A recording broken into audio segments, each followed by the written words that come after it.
Hello,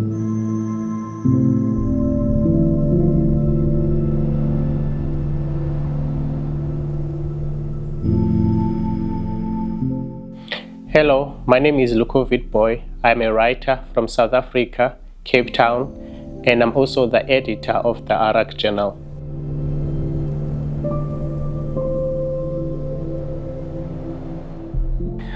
It's wonderful to finally be here and see the ARAK Collection in person, because one of the things I'm actually also doing is actually writing a monograph for one of the artists, Pat, as I call him, also known as Kagiso Pat Mautloa, an artist from Johannesburg. And seeing the works in person, it was weird how works that I thought maybe were larger in size decreased, and works that seemed smaller increased.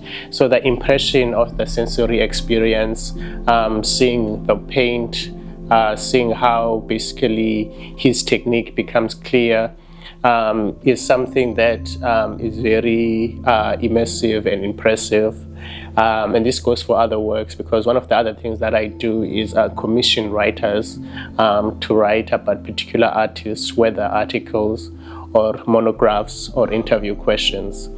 And yeah, so like just being here is a wonderful experience.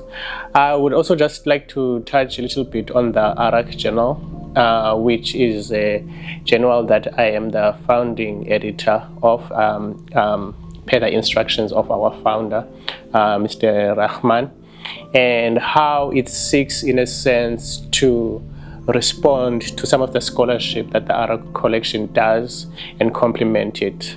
One of the things that I feel like is most impressive about the collection is the fact that it collects works from different parts or different countries of the continent. And one of the things that I wanted to find is how do we allow the collection itself to speak. So one of the things that we came up was to commission writers in indigenous languages, as well as languages that I guess are spoken in the diaspora, so that we can reflect the diversity of the collection. Right, so if we basically just produce knowledge about the collection in English, which is the most common practice, I think there's something that becomes lost. It allows us not necessarily to see with maximum impact how diverse the collection is, and to give it enough scholarship that kind of reflects what it is.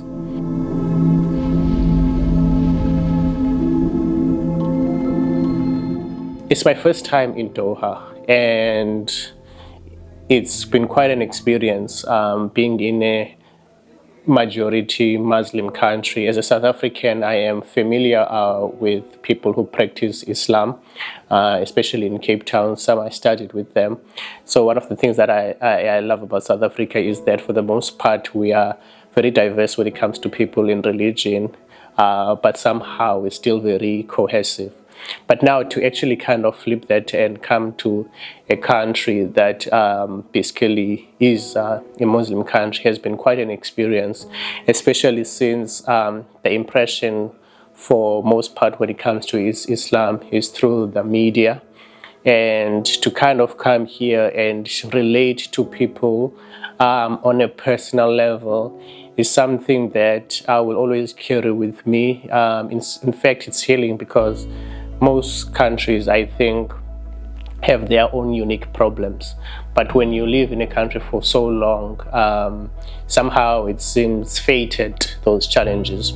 But when you travel and you see the rhythms and the challenges and the impressions and how culture develops in each country, but then you meet like individuals who show you kindness and accommodation, it just shows you that there is no limit to how the world can become better. And so that is something that I carry with me as I live with Doha, having explored, having made friends, having seen like how art can travel to different parts and spark conversations is a healing experience.